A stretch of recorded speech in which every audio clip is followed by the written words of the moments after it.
Em maio de 2023, nós começamos a abrir Hebreus.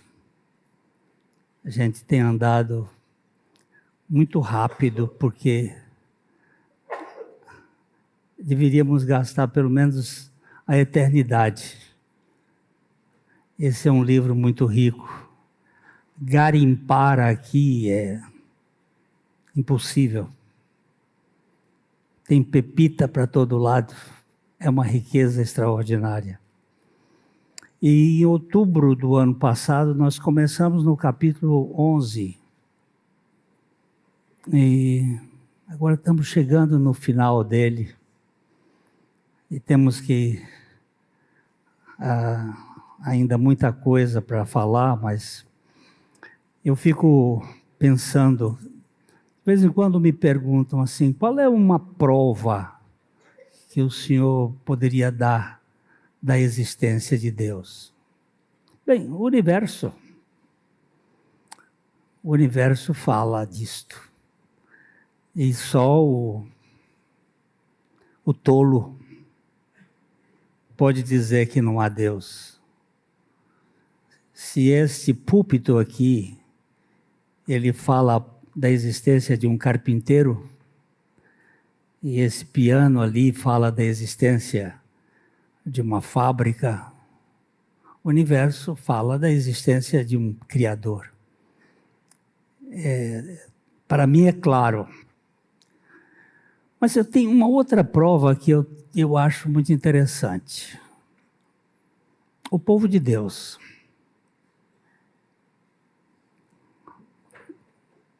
O povo de Deus é uma evidência da presença de Deus nesse mundo.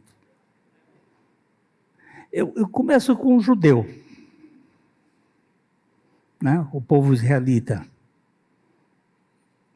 O que o Egito fez para acabar com o povo judeu? O que a Síria fez? O que a Babilônia fez? O que a Medo-Pérsia fez? O que os gregos fizeram? O que Roma fez? E de lá para cá, os pogroms, os guetos, as perseguições.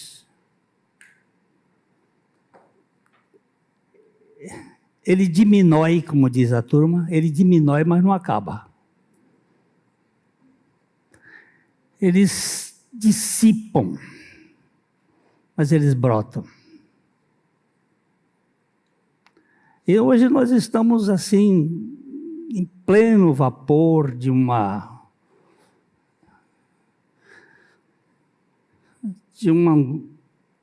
luta para acabar com ele. E a gente tem visto como esse povo tem uma resistência, uma resiliência, que não é humana. Achei interessante que o hospital de Beersheba, que foi atacado recentemente por um míssil, meia hora antes, a pessoa responsável por aquele andar evacuou todas as pessoas que estavam ali. Alguma coisa assim que chamou atenção. Nada humano. Simplesmente tirou todas as pessoas que estavam naquele andar. E tem muitas histórias interessantes que estão acontecendo, elas virão à tona de uma ação sobrenatural. E este capítulo de Hebreus, capítulo 11, aqui, a partir do verso 32, ele vai colocar uma lista considerável. Diz assim: Hebreus 11, 32. E que mais direi ainda? Certamente me faltará o tempo necessário para referir o que há a respeito de Gideão, de Baraque, de Sansão, de Jefté, de Davi, de Samuel e dos profetas, os quais, por meio da fé, subjugaram reinos, praticaram a justiça, obtiveram promessas, fecharam boca de leões, extinguiram a violência do fogo, escaparam ao fio da espada, da fraqueza tiraram força, fizeram-se poderosos em guerra, puseram em fuga exércitos de estrangeiros, mulheres receberam pela ressurreição os seus mortos. Alguns foram torturados, não aceitando o seu resgate para obterem superior ressurreição.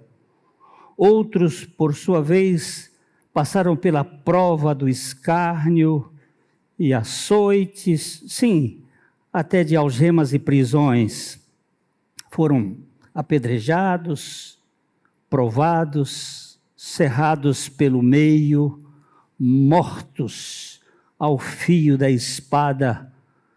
Andaram peregrinos vestidos de pelo de ovelhas e de cabras, necessitados, afligidos, maltratados, homens dos quais o mundo não era digno, errantes pelos desertos, pelos montes, pelas covas, pelos antros da terra.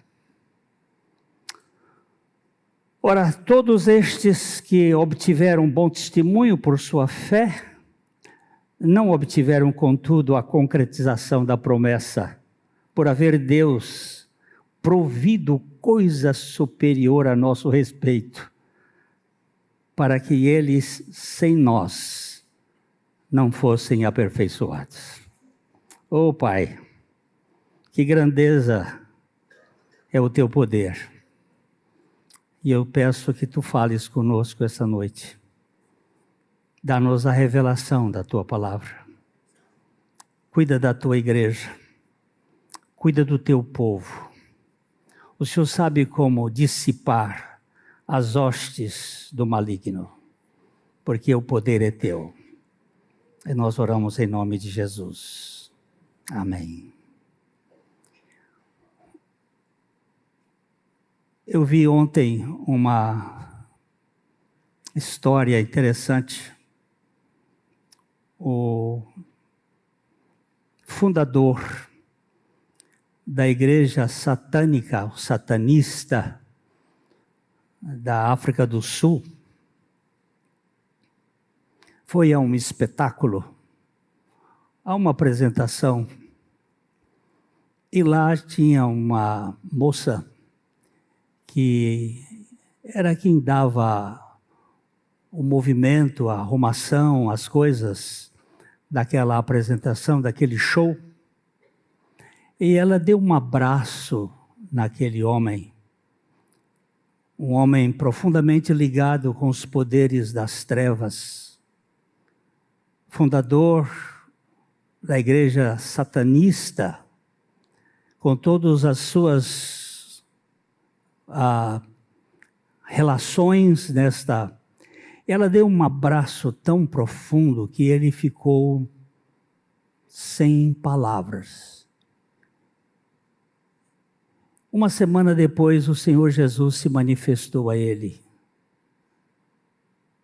E ele, que é um adorador de Satanás e odiador de Jesus, na sua visão, ele disse: me prova que o Senhor existe.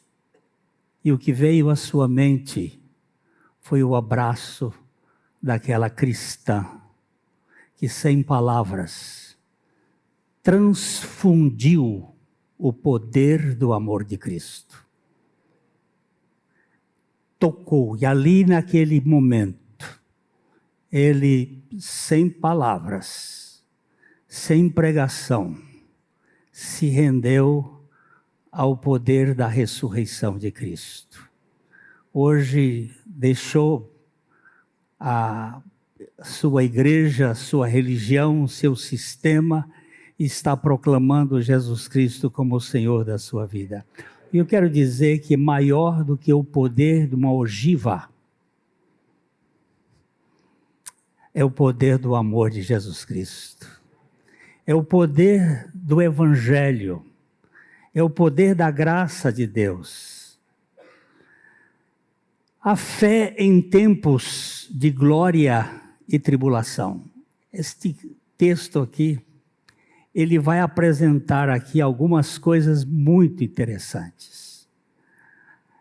Esse capítulo do livro de Hebreus, ele é chamado o hall da fé, a entrada da fé. Eu fiz um apanhado pequeno aqui só para... ele começa com descrevendo o que é fé. Fé é certeza. Fé é certeza do que se espera e convicção dos fatos não visíveis. É o transcendente, é o que está além da fronteira da tridimensionalidade da nossa mente. Fé é um poder extraordinário. O objetivo deste capítulo 11 tem como propósito encorajar os crentes perseguidos a perseverar, mostrando que a fé autêntica sempre foi o caminho dos justos, desde os tempos antigos.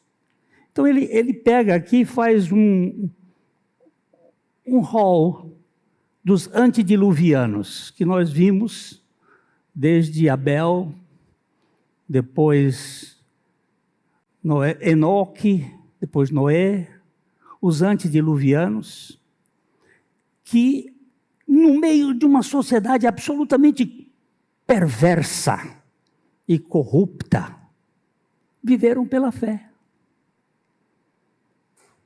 Andaram na dependência de Deus, vendo o invisível, confiando num Deus que tem palavra.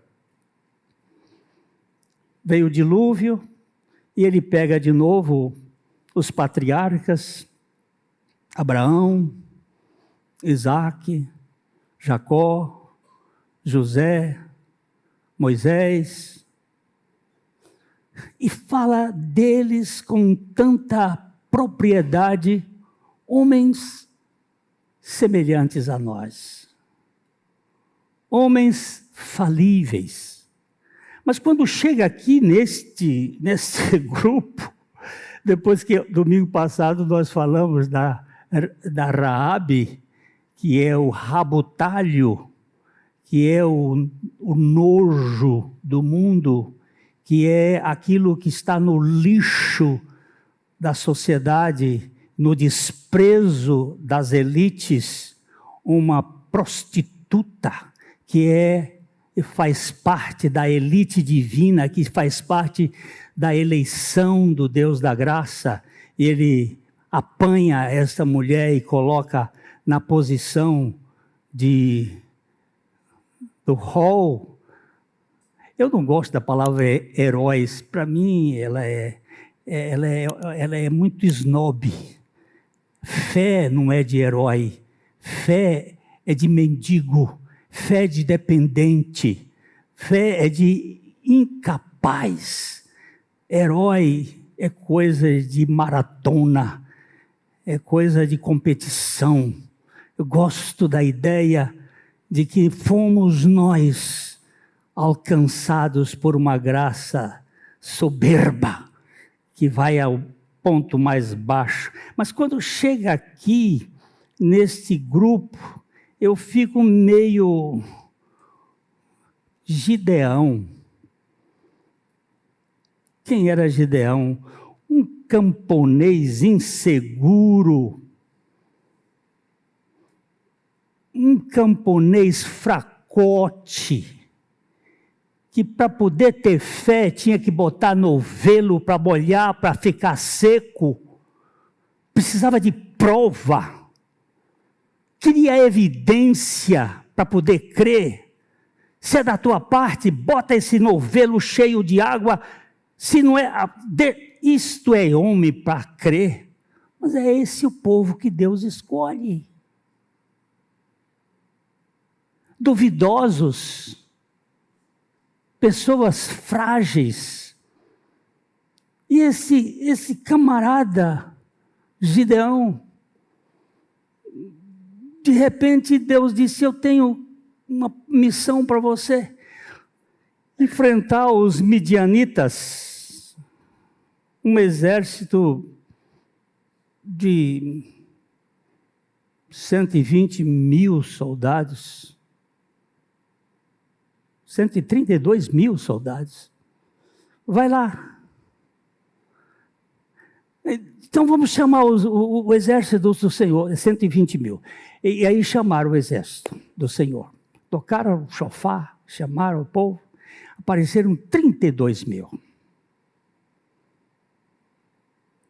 E Deus diz para ele assim: tem gente demais. Mas Senhor, são 120 mil, nós só somos 32.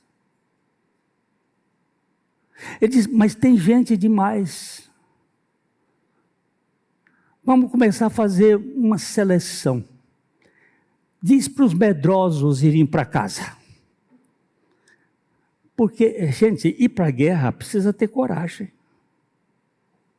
Assim como pregar o evangelho precisa ter coragem.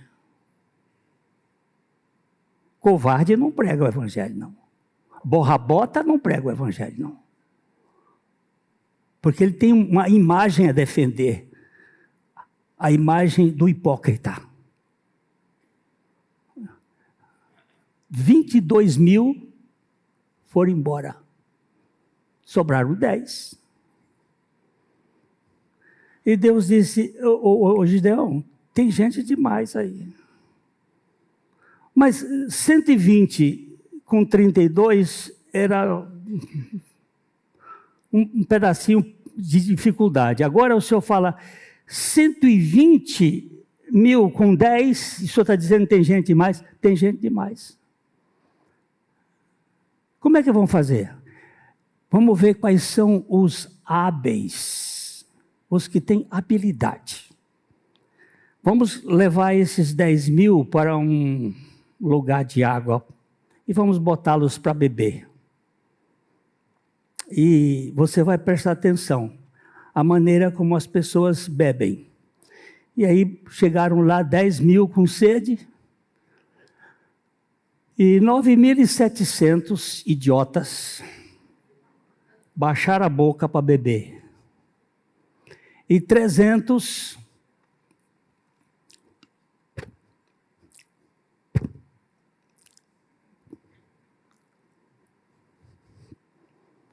porque quem vai para a guerra precisa estar vigilante. Não pode dormir de touca. Separe esses 300 e com esses eu faço. Porque não é, no povo de Deus, não é a multidão que ganha. É Deus que usa o grupo que Ele quer. Então, Deus montou um esquema e botou vela, tocha e chofar. As duas armas. Luz dentro de um pote e o toque do chofar. O chofar é a corneta do exército. E pôs 300 homens espalhados de toda aquela montanha e disse: quando eu tocar a minha e eu quebrar, Gideão, e quebrar a minha, todos quebram e tocam. E o que aconteceu? Simples. Quando ele tocou, pá, quebraram todas, aí apareceram 300 tocheiros do exército. Um exército sempre tinha uma guarnição, sempre tinha um tocheiro e um corneteiro. E ali estava 300 tocheiros e corneteiros e exército ao mesmo tempo. E o que aconteceu? Eles se mataram entre si. Porque o que faz o problema é o medo. É a ansiedade, a preocupação, e eles se destruíram. Quem Deus usou? O mais improvável.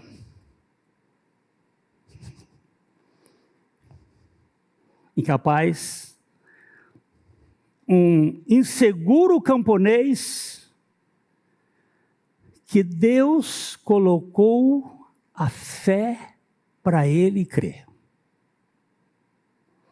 Por aí você vai vendo os outros. Baraque, esse Baraque, um cabra que para ir para a guerra teve que a Débora levar, porque ele era tão fraco que teve que ir na saia da Débora. Esse era o general, fracote. Lutou sob a liderança de Débora.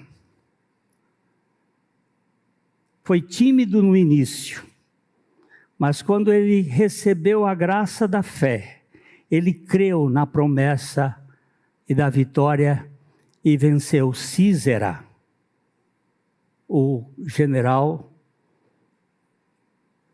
que estava lutando contra Israel. Sansão, que tragédia esse rapaz. Cheio de narcísico, cheio de onipotência, tremendo, mas precisou ter fracassos. Porque muitas vezes Deus faz com que a gente fracasse. Porque o fracasso é um bom lugar para se depender de Deus. E Sansão, o seu ato final de fé foi muito mais poderoso do que todos os outros anteriores. Mesmo nas fraquezas mais notórias, a fé é reconhecida quando o coração confia no Deus que salva. Quando o coração confia no Deus que salva. Não é na minha força, não é na minha estratégia, é naquele que pode fazer as coisas. Jefté, coitado, esse filho de prostituta, rejeitado pelos irmãos,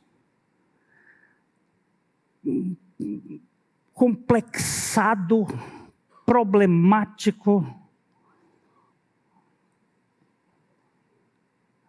Sua fé confiou na vitória de Deus sobre os amonitas e Deus trouxe vitória. Davi é o herói. Se há um herói ruim, é esse Davi. Ele, adúltero, assassino, cheio de nó nas costas.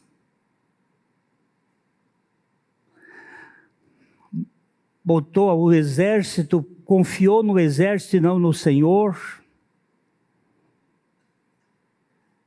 Mas eu não sei porquê. Esse homem tinha um coração voltado para Deus.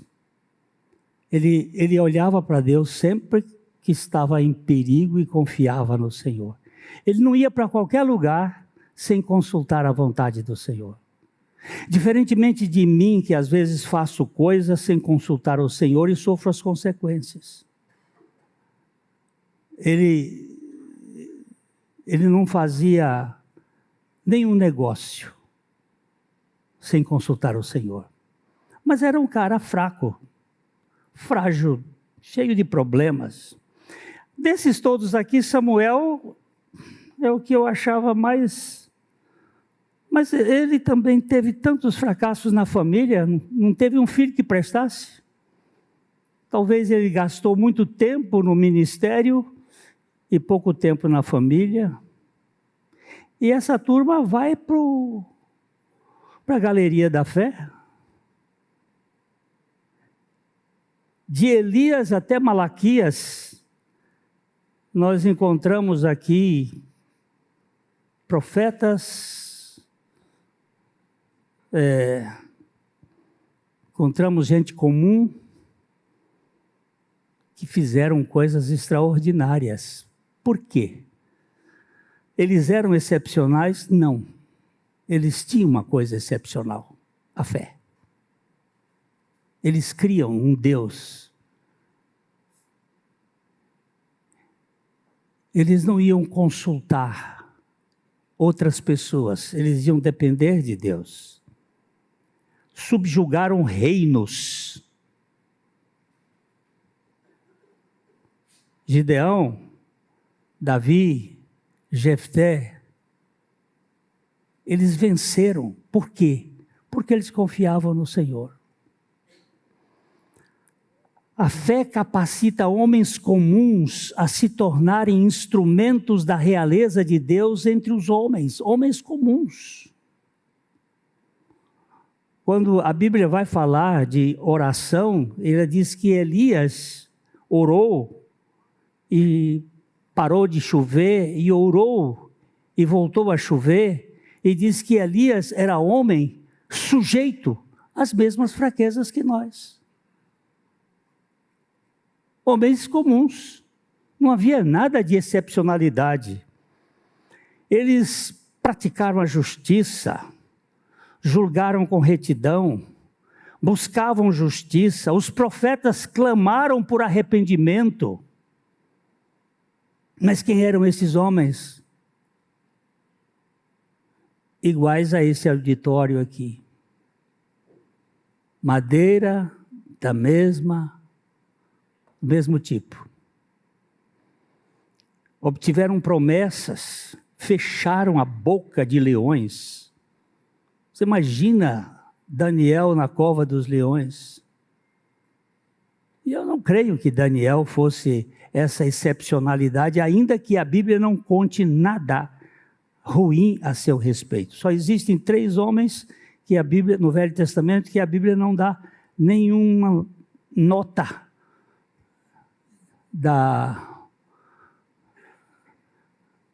como é que se diz, da capivara.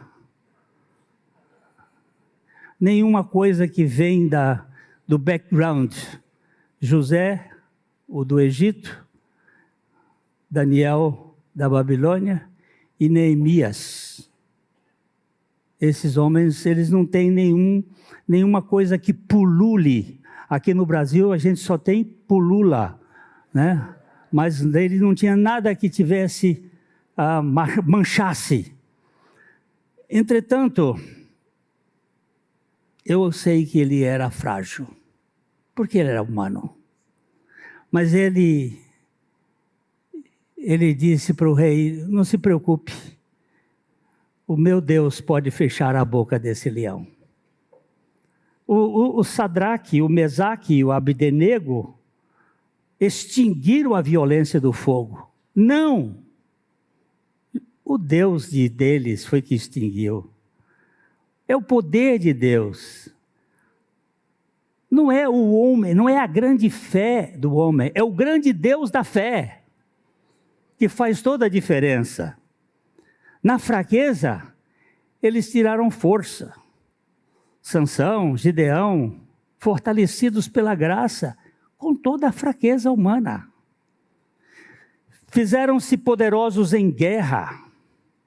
Eu sempre perguntei agora nesses estudos, o Espírito Santo, por que Josué não faz parte dessa galeria da fé?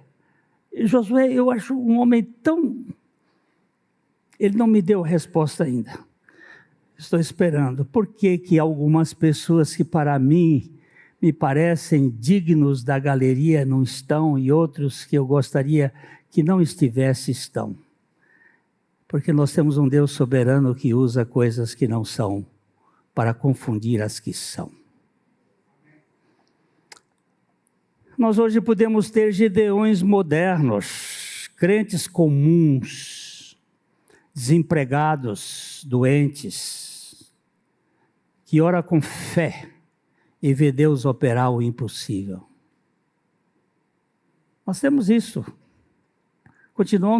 Continuamos tendo esses homens. Irmão George Criner Smith, muitos de vocês não conheceram, mas aqui tem uma turma que teve o privilégio de conhecê-lo. Foi fundador da cidade de Londrina. Ele fez parte da primeira caravana que chegou aqui em 1929.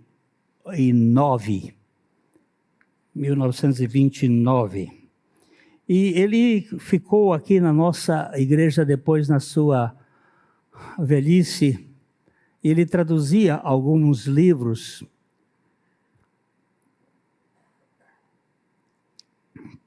Em um deles, eu já contei isso algumas vezes, foi lá na Biafra, quando houve aquela fome aí pelos anos de 70. Tem até uma foto que ficou famosa no mundo, de uma criança onde um urubu estava olhando para ela esquálida, morrendo, e o urubu, essa foto tomou conta do mundo na época. E o irmão Jorge traduziu uma experiência. A Cruz Vermelha chegou numa região da Biafra e atendendo famílias esquálidas, morrendo de fome, não tinha comida, o avião descendo, jogando pacotes de comida, de arroz e coisas assim. Eles chegaram numa casa e encontraram uma família. Eles tinham uma renca de filhos, eu não me lembro se eram 9 ou 11, de qualquer modo, de 9 é grande, 11 é maior. E o pai e a mãe, e todos estavam magros, mas todos estavam com a pele bonita. Porque a pele de fome, ela é cinza. Ela fica cinzenta. E aí eles estavam com a pele lustrosa, bonita. E os médicos e pessoal da Cruz Vermelha começaram a conversar com eles e disseram: vocês tinham alguma comida aqui armazenada? E o pai disse: não, faz mais de 30 dias que nós não comemos. E o que vocês têm feito?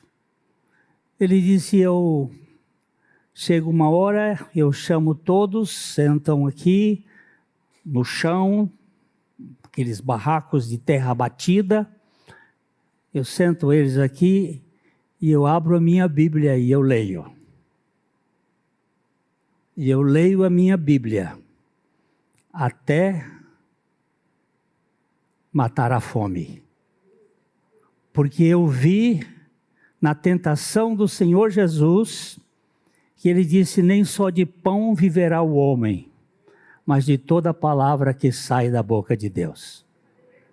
E eu leio, e ele sabe que eu não tenho condições de dar comida para meus filhos, mas eu leio a palavra. E a palavra de Deus tem nos mantido até aqui. Essa palavra foi dita lá no início: haja luz, e houve. Essa palavra que sustenta o universo pelo poder da sua palavra. Para o incrédulo não funciona. Mas para aqueles a quem Deus dá fé, esses suportam as agruras deste mundo, da vida, e passam, e são vencedores. A fé é ao mesmo tempo um dom de Deus e uma resposta ativa do ser humano regenerado. Por ela, os impossíveis tornam-se possíveis. Aquilo que é Não pode. Espera. Como não pode? Quem disse que não pode? Sendo da vontade do Senhor e para a glória do Senhor, os impossíveis vão acontecer. Não para ninguém ficar se ensoberbecendo. A palavra de John Owen é tão preciosa, ele disse: a fé tem seu fundamento nas promessas de Deus, sua força no poder de Deus e seu alvo na glória de Deus. Vou repetir. A fé tem o seu fundamento nas promessas de Deus. Foi Deus quem disse, então eu posso me apropriar do que Deus disse. Tem sua força no poder de Deus e tem o seu alvo na glória de Deus. É para a glória de Deus? Eu me lembro do Dr. Torrey. Dr. Torrey foi um pastor que teve uma influência muito grande com Moody lá nos Estados Unidos. E um dia uma senhora chegou para ele e disse: Pastor Torrey, eu queria que o senhor orasse pelo meu marido. O Torrey disse: por que você quer que eu ore pelo seu marido? Porque ele é um ébrio.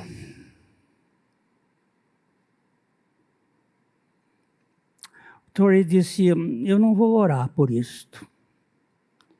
Não, mas ele é um perdido.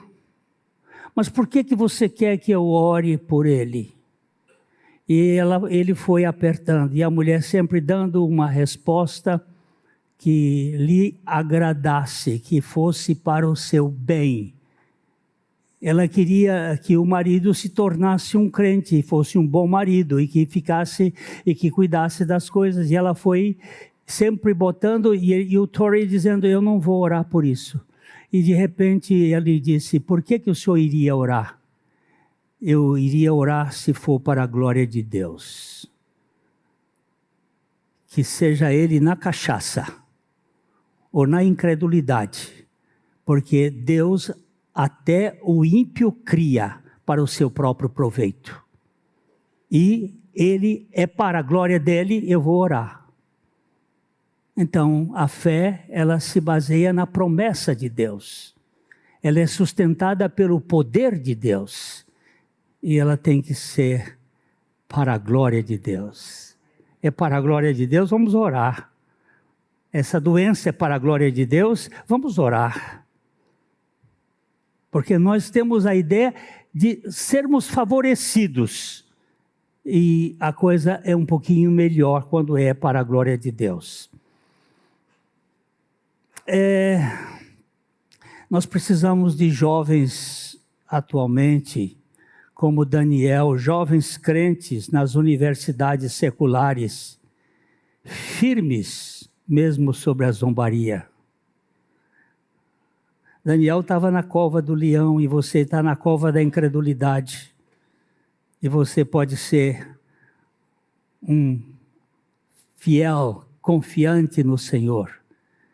Diante dessas coisas, nós precisamos de Sadraques contemporâneos, cristãos que não se dobram à corrupção e permanecem fiéis, mesmo que tenham que ir para o desprezo ou para a fogueira.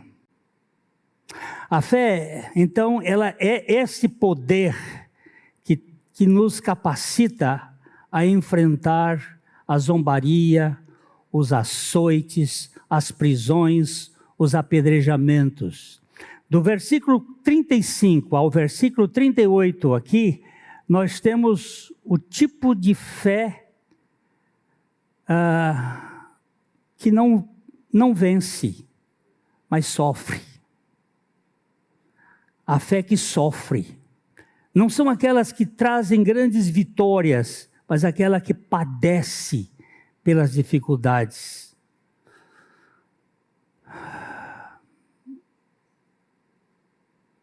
Isaías foi cerrado, segundo a tradição.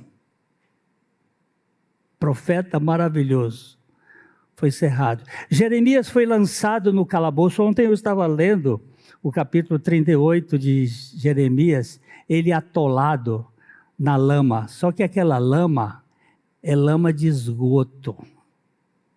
E ele, ali daquela lama, e os inimigos querendo destruí-lo. Elias e Eliseu perseguidos, os macabeus, a história dos macabeus torturados.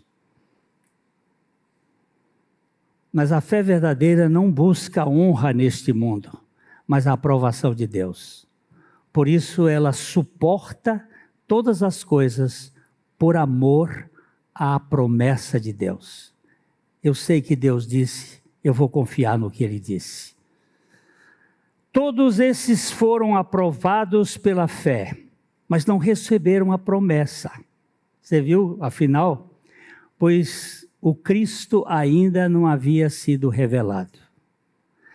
Deus havia providenciado coisa superior para nós. Vamos dar uma olhada aqui nos versos 39 e 40. Diz, ora, todos estes obtiveram bom testemunho por sua fé, não obtiveram, contudo, a concretização da promessa. Por haver Deus provido coisa superior a nosso respeito, para que eles, sem nós, não fossem aperfeiçoados. Se o Senhor permitir, domingo que vem, nós vamos começar a olhar o capítulo 12 de Hebreus. E esse capítulo vai mostrar o triunfo maravilhoso do nosso Senhor Jesus na cruz. A fé do Velho Testamento era esperança fundamentada. A fé cristã do Novo Testamento é esperança realizada em Jesus. Agora nós temos a realidade, nós temos a grande vitória em Cristo Jesus. A fé opera em vitórias e sofrimentos. Não só quando tudo dá certo. A fé também está no lugar do sofrimento, das lutas, mas que ambas glorifiquem a Deus. Que ambas sejam para a glória de Deus. A verdadeira fé não exige resultados, apenas fidelidade. Eu confio no Senhor. Eu espero no Senhor. Eu não estou... Se Ele não me curar, estou feliz com Ele. Eu estou com Ele, eu quero viver com Ele. Esses exemplos nos exortam à perseverança. Continuarmos a rodear tão grande nuvem de testemunho que nós prossigamos, olhando firmemente para Jesus, o autor e o consumador da fé. Se eles creram sem ver a promessa final, quanto mais devemos crer, tendo Cristo revelado. Senhor, me perdoa quando eu fico duvidando na minha incredulidade. O Senhor já venceu a morte. Então, Hebreus capítulo 11, 32 a 40, nos chama a olhar para essa nuvem de testemunhas e a correr com os olhos fixos em Jesus, que é o capítulo 12 que nós vamos andar. Seja triunfando, seja sofrendo, a fé é preciosa aos olhos de Deus. Com êxito ou com fracasso. Eu estou caminhando firmemente olhando para Jesus. A fé não é uma escada para a glória humana, mas um caminho para a comunhão com o Deus eterno. Dizia João Calvino, não é para que eu me exiba, é para que Deus seja glorificado. E Ele será glorificado tanto quando eu estiver voltando com o êxito, ou quando eu vier arrastando com o fracasso. O Senhor é digno de toda a glória. Que Deus nos mantenha, meus irmãos, com os olhos fitos naquele que é o autor e o consumador da nossa fé. Eu sou um tipo muito inadequado, alcançado pelo Senhor, e tenho fracassado muitas vezes, mas Deus nunca me descartou, nunca me tirou da sua mão e do seu cuidado. Outro dia eu conversava com um amigo que dizia: eu falhei tantas vezes e eu esperava que Deus iria me punir pelas minhas falhas, e quando eu via, era a graça que estava cuidando de mim e me restaurando, para que eu esquecesse das coisas que para trás ficam e olhasse firmemente para aquelas que estão adiante de mim. O cristão verdadeiro, hoje falava com alguém aqui na entrada pela manhã, ela disse: meu passado não existe mais. Disse: graças a Deus, isto é obra de Deus. Essa é obra que Paulo disse: eu esqueci das coisas que para trás ficam, porque eu tenho um alvo, e o meu alvo é a soberana vocação de Cristo Jesus, meu Senhor. O meu passado foi anulado ali na cruz. O risco, a conta foi riscada, foi colocada. Eu não tenho mais passado, eu tenho presente e futuro. O meu presente é me contentar com o Senhor agora, e o meu futuro é esperar para a glória dele amanhã. Então, queridos, a fé que ela opera nas vitórias e opera nos sofrimentos, mas que todas sejam para a glória de Deus. Se eu tivesse numa igreja, uma igreja que cresce de verdade, essa igreja ia sair daqui feliz, dizendo: Senhor, obrigado, porque minha visão, a minha visão, o meu campo de visão, o médico diz que está indo embora, mas eu tenho certeza de que os meus olhos estão postos no Senhor, e a tua glória há de se manifestar. É na crise, a gente costuma louvar depois que a coisa aconteceu. Mas a guerra de aquele rei de Israel, como é que ele chamava? O rei, filho de Asa, Josafá.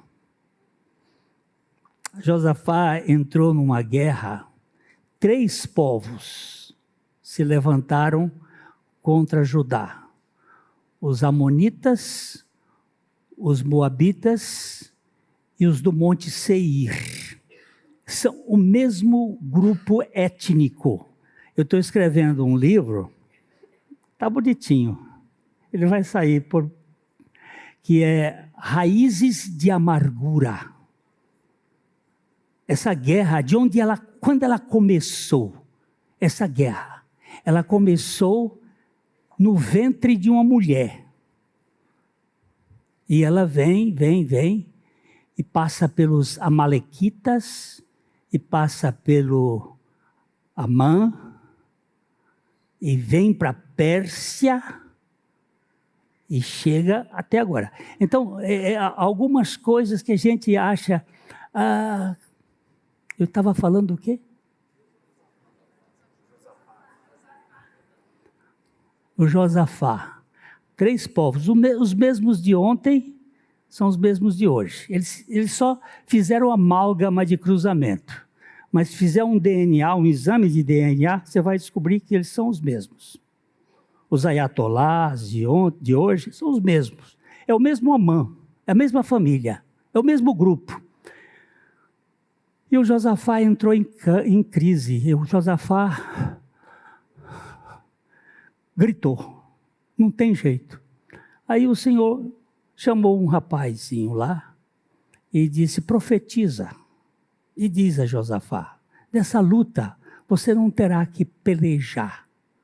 Ficai parado, ficai em pé, e vede o livramento que eu farei. Aí o Josafá ficou meio duvidoso, e aí ele fala outra vez, e de repente ele diz assim, procura o coral dos homens, veste a roupa neles, e vai cantar louvores e gratidão.